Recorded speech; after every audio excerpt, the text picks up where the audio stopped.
मित्रांनो, एंडसेम जवळ आली की आपण अभ्यासाला लागतो. खूप ठिकाणून स्टडी मटेरियल येतं. नेमकी काय कुठलं स्टडी मटेरियल करायचं हेच कन्फ्युजन मुलांना क्लिअर होतं. तुम्हाला बाबतीत होत असेल तर बघा, असा प्रश्न पडतोय का तुम्हाला की समजा कॉलेजच्या सरांनी काही स्टडी मटेरियल दिलं, आपल्या मित्रांनी दिलं, अदर डिव्हिजनच्या मुलांनी दिलं, कॉलेजच्या नोट्समधनं वेगळं भेटलं, पुस्तकात वेगळं आहे, गुगलवर वेगळं येतं, चॅट जीपीटीवर येतं, युट्यूबवर व्हिडिओ बघितला त्याच्यात पण वेगळ्या पद्धतीने सांगितलं, टेलिग्रामवर मटेरियल आलं, नंबर ऑफ टाईपचे स्टडी मटेरियल येतं एकाच टॉपिकवर. आणि आपल्याला कन्फ्युजन वाढतं की नेमकी कुठलं रेफर करू, कुठलं ऑथेंटिकेटेड आहे, कुठलं केल्यावर मला फुल मार्क भेटेल. सो मित्रांनो, असं काही होत असेल तर मी शुअरली तुम्हाला एकच सांगेल, आपल्या कॉलेजच्या टीचरने किंवा आपल्या क्लासेसच्या टीचरने जे स्टडी मटेरियल दिलंय तेच रेफर करा. That is authenticated. कारण तुम्ही सगळीकडून जे वापरशाल कदाचित ती मेथड वगैरे आपल्या युनिव्हर्सिटीला चालते की नाही, आणि त्या मेथडने तुम्ही लिहिलं जर मार्क नाही भेटले तर काय करणार. पण आपले टीचर जे शिकवतात ते ऑब्विसली त्यांना माहिती का कुठल्या पॅटर्ननी मुलांनी लिहिलं पाहिजे, त्याला मार्क कशाला दिले जाणार आहे, त्या हिशोबानेच ते शिकवतात. ते स्टडी मटेरियल वापरलं तर दॅट इज बेस्ट.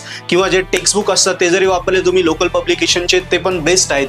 आणि मित्रांनो, तुम्हाला जर ही सगळीकडून मदत जर नसेलच भेटत, तुम्हाला जर शुअर शॉट कुठलं तरी स्टडी मटेरियल पाहिजे जे एकदम ऑथेंटिकेटेड तिथून आपण करू शकतो, ते केलं, तेच लिहिलं, शुअर मार्क पडेल, तर नक्की पर्पल हॅट ॲप डाउनलोड करा. आमचं जे स्टडी मटेरियल आहे पुणे विद्यापीठाचं बेस्ट आहे, ऑथेंटिकेटेड आहे, आपल्या पुणे विद्यापीठाच्या पॅटर्ननुसार आहे. आम्ही जे दिलंय तेच करा, तेच लिहा.